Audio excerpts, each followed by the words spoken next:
Welcome to the Simple Sophisticate podcast, where intelligent living is paired with signature style. I'm your host, Shannon Ables. And whether you're listening on your commute, exercising, working in the garden, or sitting down with a hot cup of tea or a cafe au lait, thank you for tuning in. Let's get started.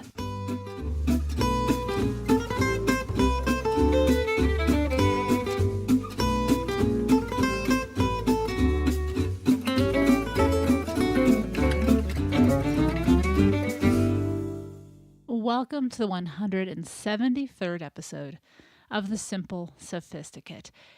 Can you believe I was thinking about this as I was getting ready for production today? This is the last episode of our third season. We've already wrapped up 3 seasons, or 3 years, I should say. I'll call them seasons, though, of the Simple Sophisticate. And I just want to thank you for tuning in. Many of you have been tuning in since episode 1. Some of you just discovered us this summer, and many more in between the beginning and today.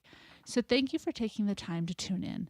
I continue to learn and grow as a podcaster, and I'm just fortunate that you choose to spend your time, whether it's 20, 30, 40, sometimes an hour, with me and the listeners that are virtually tuning in with you.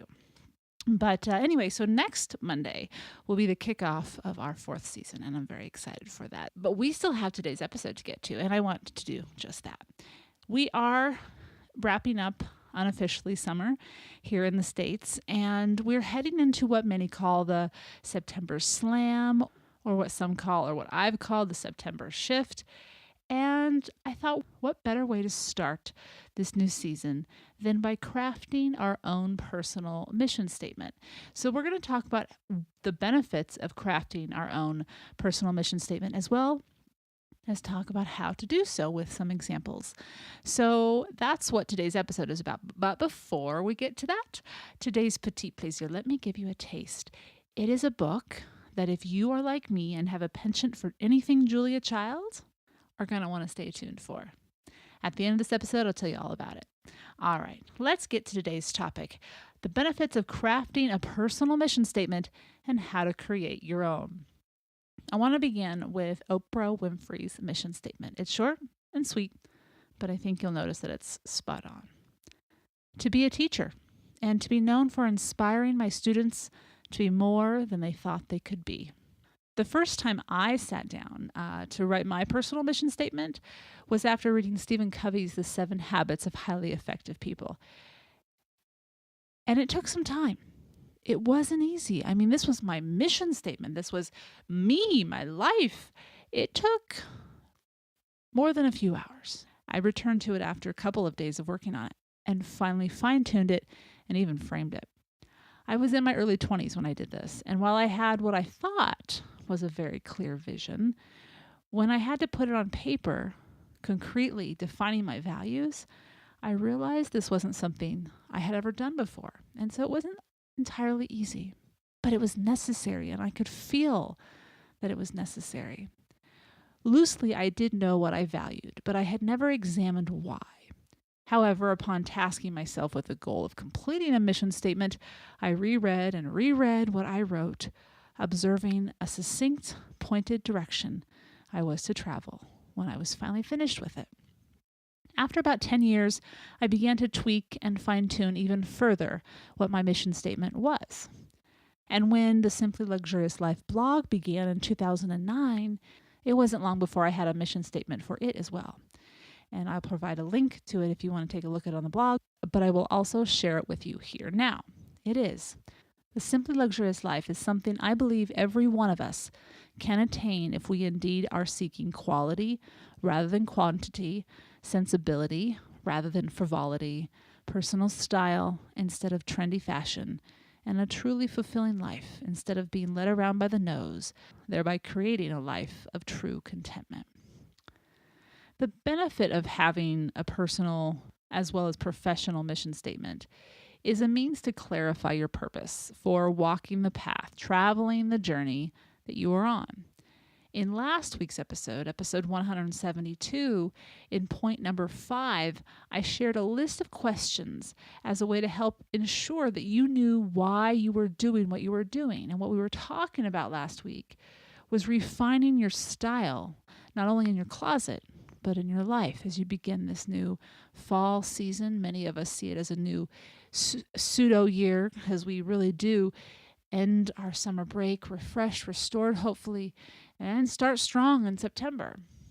When it comes to a mission statement, we are required to become aware of what we value and also what we do not. Franklin Covey has a wonderful online tool, which I used to practice and to see how it worked. And it helps you clearly and quite specifically narrow down what you do and do not value. I encourage you to check it out, and I provide a link to that tool on today's show notes, as it will help you create a mission statement to guide you through your days, focus on what truly drives you through life, and help you relinquish what is no longer serving you and ultimately society's way of leading you around by the nose. Another source of inspiration is Gretchen Rubin of the Happiness Project. Described as a happiness manifesto, the concept is similar, yet slightly different with regards to a personal mission statement. However, the goal is to lead you to your true contentment, which is exactly what creating your mission statement will do. How? By keeping you on the right track, assisting in making decisions by eliminating options that do not align with what you value, creating a vision, and providing an anchor when change around you inevitably happens. Crafting my own personal mission statement is something I have just recently redone, as a new stage feels like it's beginning in my life. As I reflect on where I want to go, knowing how I arrived at where I am now is helpful as well. So where do we begin? We begin simply. Number 1, clarity about what you welcome into your life. Ask yourself these questions. Simply, what do you value? What do you not value? So that's number 1. Number 2 is become self-aware. Gain self-knowledge. Questions to ask yourself. When do you feel at your best? When do you feel at your worst? What are your strengths? What causes you pain? So number 2 is self-knowledge. 3 is work. What aspects, tasks, responsibilities do you love? And which ones do you dislike? That one was really easy for me. I can sit at my desk by myself without anybody else. Okay, I love having my dogs around.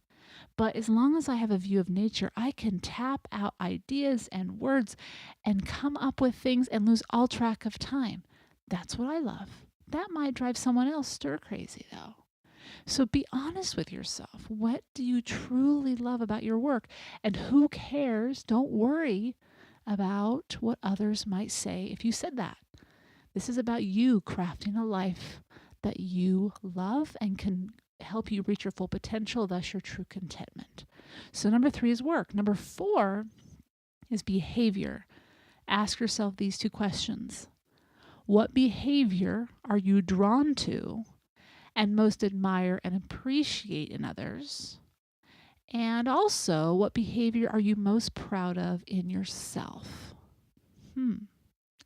5, dreams for the future.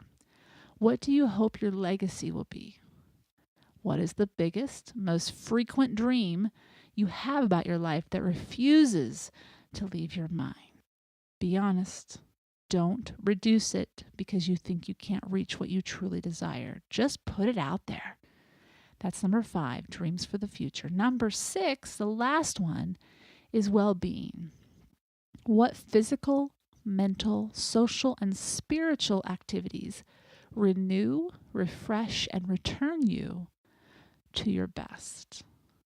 You can kind of see the components just from those 6 items. But really, when you put those things down on paper, you've basically come up with a rough draft of your mission statement. And then you're going to put it into complete sentences, which I think if you look at the Franklin Covey tool, use that tool, I think you'll see more clearly how to craft those sentences. But they're really declarative sentences, what you will, what you won't do, and including reasons why you will or won't do them, what they will bring to your life, what they won't bring to your life. Things like that. It's very simple. And it doesn't even have to be, 6 different sentences or even 12, because you probably heard there was a lot of questions there. If we remember back to Oprah's, hers was 2 sentences. But as long as it embodies these 6 components, that's the goal. All right. The key components. So those are the list of questions to get you going. The key components, there are 4 of them. Be clear, more concrete, less abstract or general. So you want to be very specific. For example, I provide a link to the Smithsonian's mission statement for very concrete specificity and I encourage you to check it out. But it's very specific about what they are about preserving and bringing to the public, to teach, to engage, to broaden perspectives. The second thing, you want to be succinct. As I mentioned, Oprah's was 2 sentences. The fewer the words, the better. All right? The third one is add your personality. Write with your own voice. The example I'd like to share with you is Ben & Jerry's ice cream. This is their mission statement. Making the best possible ice cream in the nicest possible way. And the last one is be inspired. You want to read this again and again and again. And each time be like, yes, okay, I got this. Maybe you need a reboot for some reason. Maybe you had a bad day or a bad week.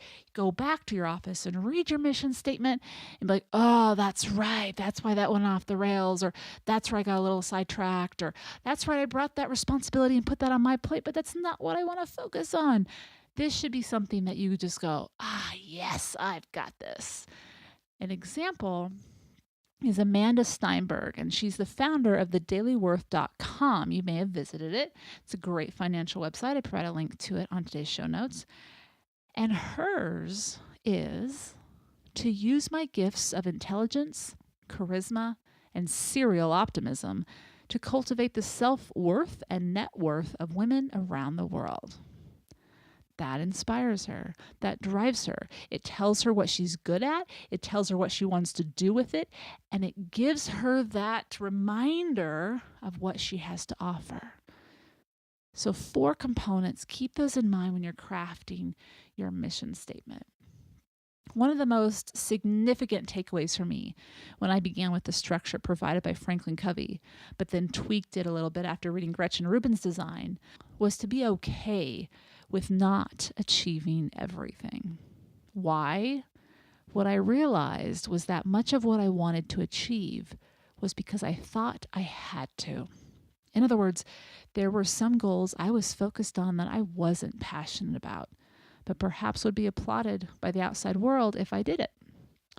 One suggestion that Rubin makes is to focus on what you do well and strengthen your talents rather than dilute the finite energy you have as you spread yourself thin to learn every skill you have the opportunity to acquire.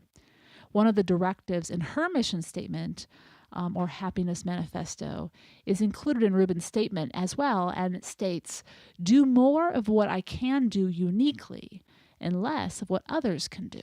So it's not to say what you're weak at. It's just that maybe you just do certain things just like everybody else or like the average Joe, but you have these amazing talents to do something else. Well, why not focus your time on that? Bringing that amazing gift to the world and strengthen it to its greatest potential. Ultimately, that is the power of a mission statement. It focuses your attention on what you can do well and enables you to reach your fullest potential and experience true contentment as you realize what you are capable of achieving. I encourage you to find an afternoon at some point this week or weekend and partake in the process of creating your own mission statement. Initially, it may be a struggle, as mine was, but eventually the clarity will arrive and you will be quickly writing down what you know to be true for you and you uniquely. Then write it out neatly after a few edits or days of contemplation. And perhaps if you're like me, my new one, I laminated it and I post it somewhere where I can see it regularly. And so mine is in my office and I've pinned it to my wall calendar. What you will have crafted is in written form your purpose. Should you forget, Should life begin to whisk by too quickly, find a moment to catch your breath, read your mission statement, and be reminded of what truly matters to you. In many ways, our mission statement gives us permission to let go or to step in a direction that may not make sense to others at the time. But so long as you know why you are doing what you are doing, do what you need to do. Now, all of the links that I talked about, those tools and the examples and everything, you can find them on the show notes at the blog, thesimplyluxuriouslife.com/podcast 173. And I enjoy this process. It may take some time, but it will be worth it. And you'll have it for quite some time. Like I said, it took me 10 years to tweak mine. Partly because I was still figuring things out for myself. I have more clarity now. And so I may find myself editing it more often, but it really is a great anchor that you alone create. All right. I'll be right back with this week's Petit Plaisir.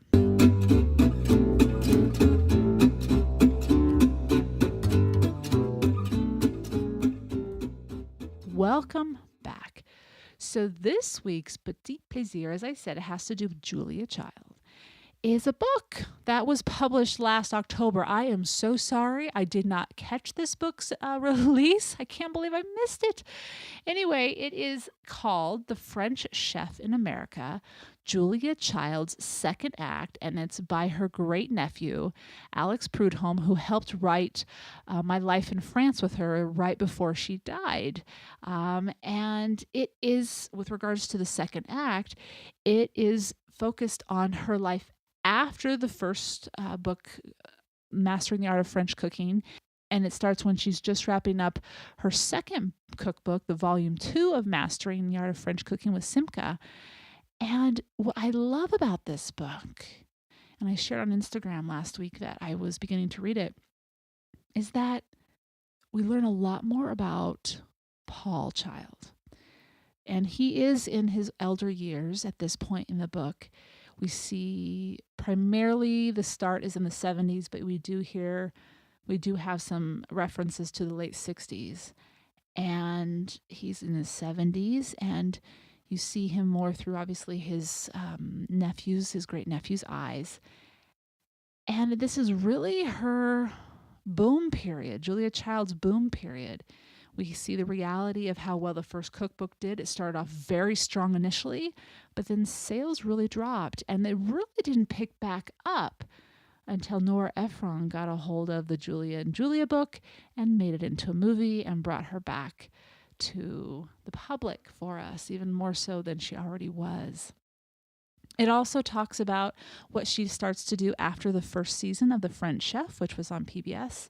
Anyway, I think, again, if you enjoy Julia Child's journey, it made her a real human being, but still even more inspiring than she was before. To see the journey, to see this woman continue to pursue her passion with all sorts of curiosity. It's a hefty read, just under 300 pages, but if you're like me, you'll speed right through it. And I wish you happy reading.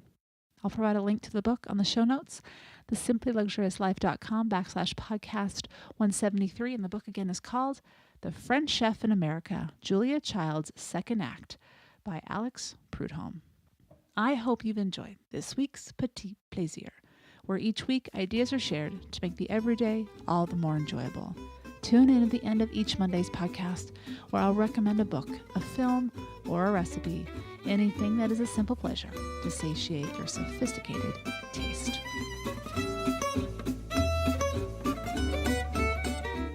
Thank you for tuning in to the Simple Sophisticate podcast, where intelligent living is paired with signature style. For more ideas and inspiration throughout the week, stop by the blog, thesimplyluxuriouslife.com, or pick up the book, now available on Audible, iTunes, and Amazon, as well as in paperback, Choosing the Simply Luxurious Life, A Modern Woman's Guide.